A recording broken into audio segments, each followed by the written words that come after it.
Isn't housework your job? Why do I have to do it just because you were hospitalized? You originally said I didn't have to do the cleaning, so I absolutely won't do it. If you understand, then hurry up and clean. If you don't like it, let's get a divorce. After being hospitalized for 3 days due to overwork, I returned home and was speechless at the deplorable condition of the house. I wondered how the inside of the house could turn into such a mess in just 3 days. The entrance was littered with muddy shoes, and the laundry piled up and the washing machine had an unpleasant smell. The kitchen sink was filled with unwashed pots, dishes, and cups piled up like a mountain. On the table, half-eaten takeout meals and empty containers were left, emitting a foul odor. The floor, of course, was covered in dust and felt gritty.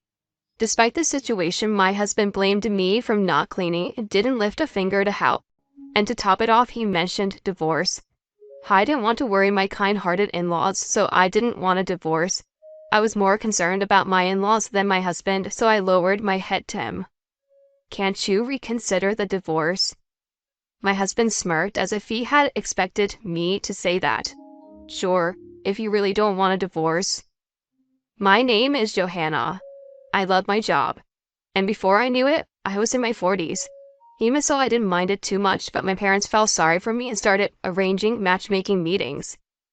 I initially declined the first few proposals, stating my love for work and how I absolutely didn't want to get married.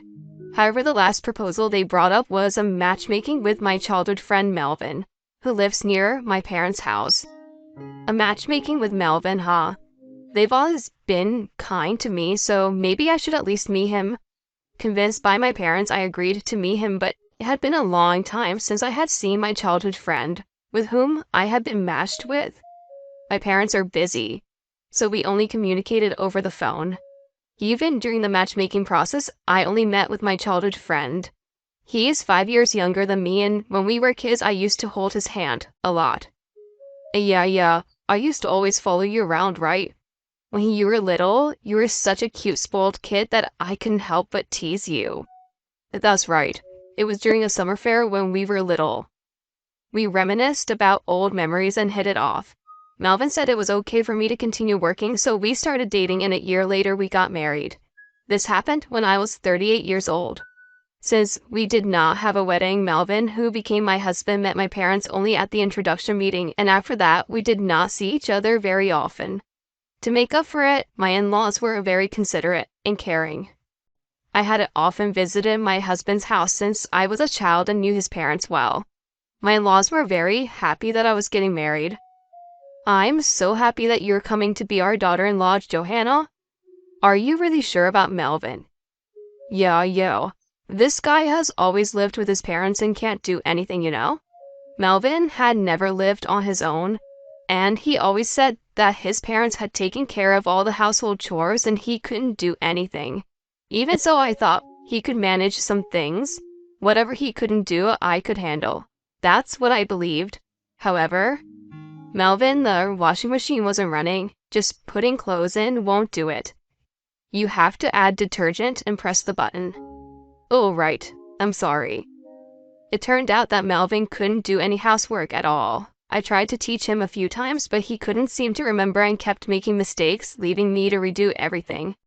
I couldn't help but chuckle at my husband, who apologized with a look of embarrassment, thinking that some things never change from childhood. It's okay, I'll take care of it so you don't have to do anything. Oh, but could you at least handle the simple task of taking out the trash? I couldn't help it, so I decided to take on the household chores myself and asked my husband to handle the task of taking out the trash, something anyone could do. My husband is generally kind, but sometimes he has these moments that make me wonder. For example, when we were looking at my high school yearbook together, he pointed at a classmate and said, "This person looks ugly, wow." When talking about the school trip, "Johanna, did you go on the school trip?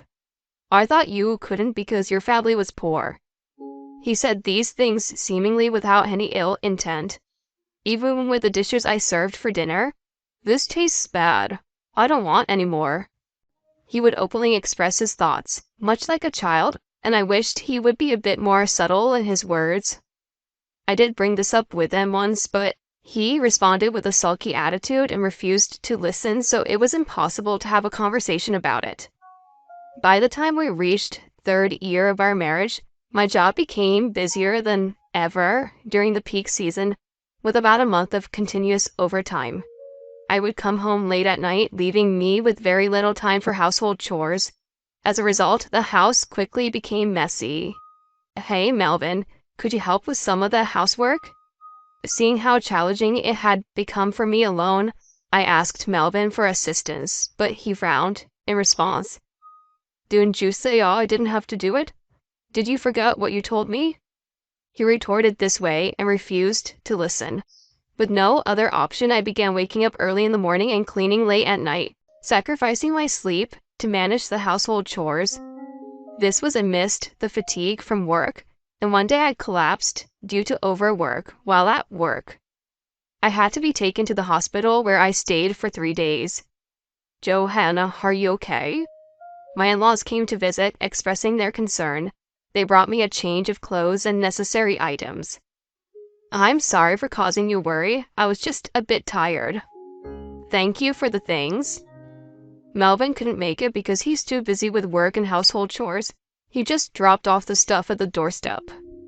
Although I felt a bit frustrated that he couldn't take some time off, I thought he might be trying his best to manage the unfamiliar household tasks, so I reconsidered.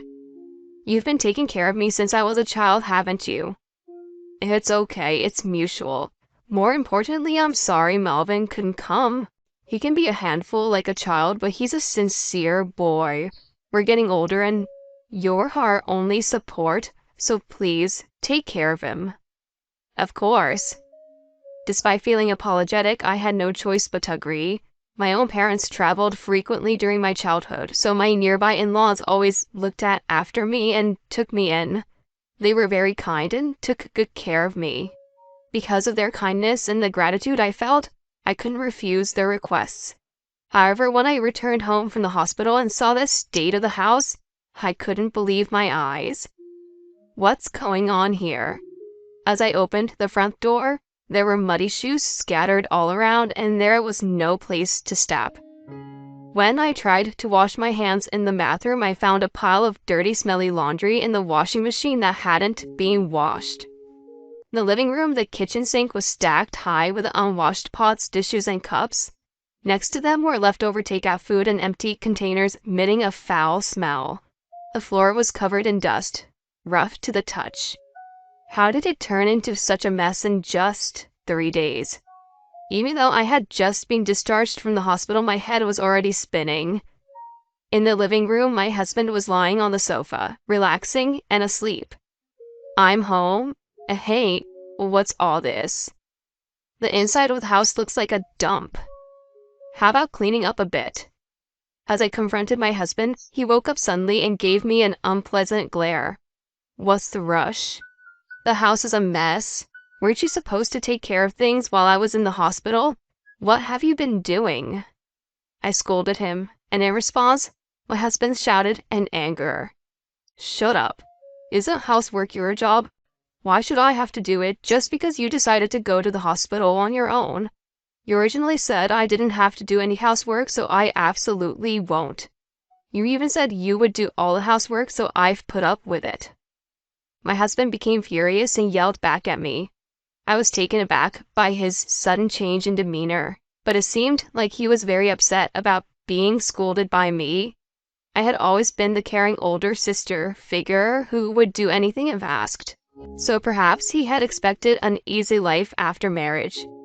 He uttered in frustration. This has been disappointing. I had thought that the reason he couldn't come to visit was because he was working hard on the housework, so I felt betrayed. I was further perplexed by his attitude. What's going on all of a sudden? Then my husband began speaking as if he had given up on hiding something. "I'm dating a wealthy CEO's daughter in her 20s now. She's much younger and more attractive than you, and her family is rich. Plus, she's an excellent cook. You're nothing like her. There's no benefit for me in being with you anymore, so let's get a divorce." His words left me in shock. My husband had been having an affair. While I was busy with work and house chores, I hadn't noticed his change during those busy days. I'll pay you alimony, about $1,000.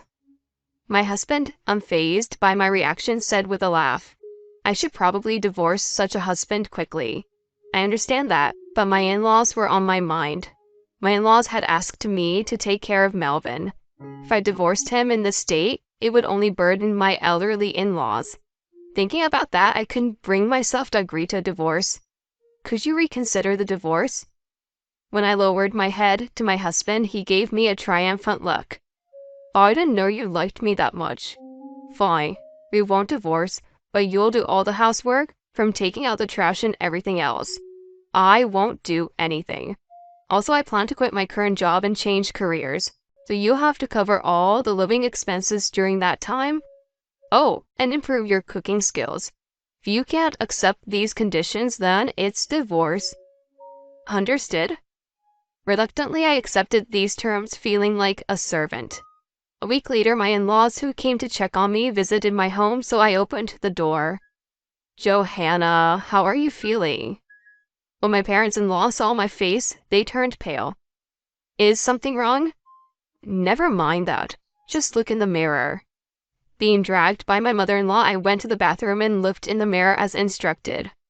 There, I was shocked. What is this? In the mirror, I saw a gaunt, disheveled figure with pale skin and a lifeless expression. I had been so busy with work, house chores, and taking care of my husband that I never took the time to look at myself in the mirror.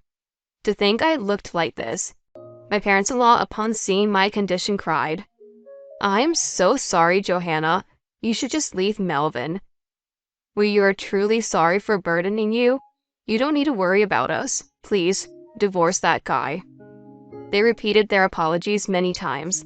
Afterward, we had a family meeting and the divorce was finalized, with my husband agreeing to pay proper alimony, not just the $1,000 he initially suggested. It seemed my husband never had any intention of continuing our married life. He had merely used me as an ATM for living expenses during his period of unemployment. My parents-in-law were furious with them and demanded an apology. But I, exhausted, declined their request and returned to my parents' home. The alimony was successfully transferred, and a month after the divorce was finalized, my parents had reserved a fancy restaurant for me today. As I waited for my parents, who were running late due to work, I was surprised to hear someone say, "Ha." I turned around and saw my ex-husband standing there with a smirk on his face. Beside him was his new wife. Isn't it, Johanna? You've aged, haven't you? You don't look 41. And you, just because you got alimony from me doesn't mean a place like this is suitable for a poor person like you, right? My ex-husband said, making a mockery of me. Leah is completely different. Her face and skin are much better than yours. A woman in her 20s is definitely fresher than a old hag. Plus, I'm happy because I married the president's daughter. Divorcing a poor person like you was the right choice. My ex-husband started boasting about his new spouse. When he mentioned a name, it sounded familiar. I couldn't help but stare intently at the new spouse. The moment the new spouse awkwardly looked away, I suddenly realized. I see. That's how it was. Melvin, you've been mocking me for so long, but the foolish one here is you. I'll give it back to you twice as hard. Understanding everything, a little smirk escaped from me. Ignorance is bliss. My condolences. What do you mean? Don't make excuses just because you're frustrated? As my ex-husband continued to confront me, I explained to him. Your new spouse, Leah, was my classmate, you know. Oh? What are you talking about? Leah is in her 20s. Do you seriously think you can pass for being in your 20s yourself? No, Leah is different. She's the same age as me, but she's lied about her age. She's probably had some plastic surgery to look younger. Do you remember when you saw my high school album and called someone ugly? That was Leah.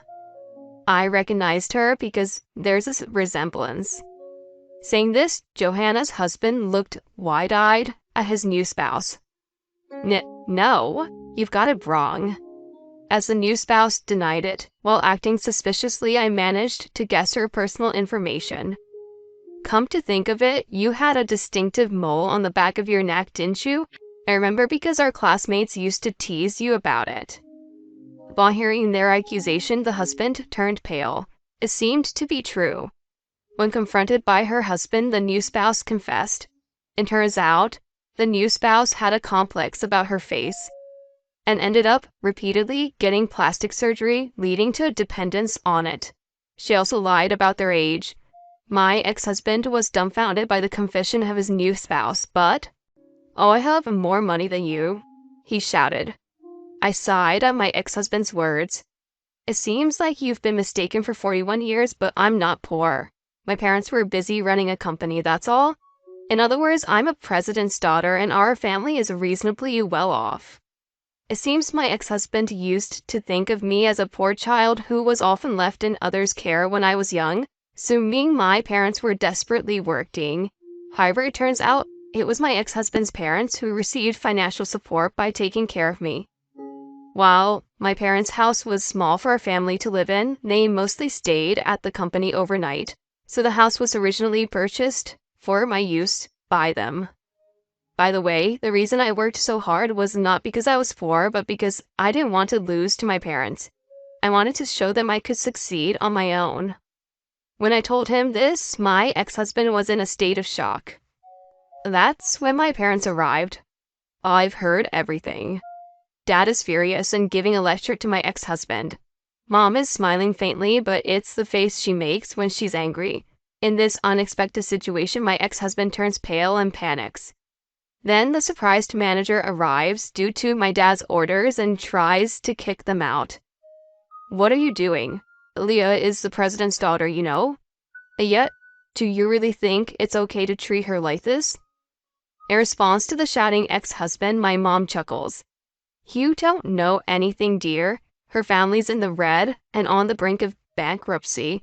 Their company has so few employees you can count them on one hand. It's a tiny struggling business." That?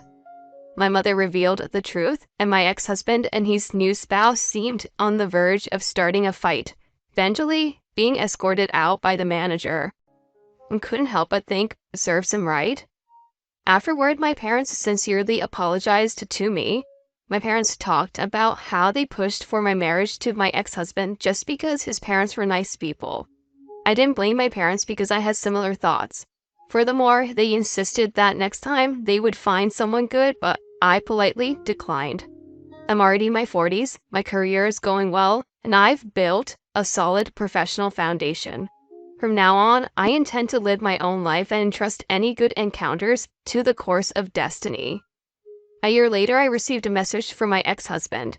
It seems that at first he had a good time with his new spouse, but as my mother predicted, the new spouse's company went bankrupt. With no money left, the new spouse couldn't afford cosmetic maintenance, resulting in an inability to maintain a youthful appearance. She ended up looking older than their actual age. My ex-husband tried to get a divorce, but seems his new spouse refused, reasoning that they had finally gotten married. Furthermore, my ex-husband has been abandoned by both his ex-in-laws and can't return to his family home. He's also been shunned by friends, so it seems he has no one to turn to. He doesn't have a job, and even part-time work doesn't last long for him. He came to me asking for alimony, claiming he's in financial trouble. But of course, there's no way I'll give him any. When I told him that if he contacts me again, I'll consult a lawyer, he never reached out again. I quit the job I was doing and joined my parents' company. Although I'm currently busy working as the future president, I find my work fulfilling and lead very satisfying days.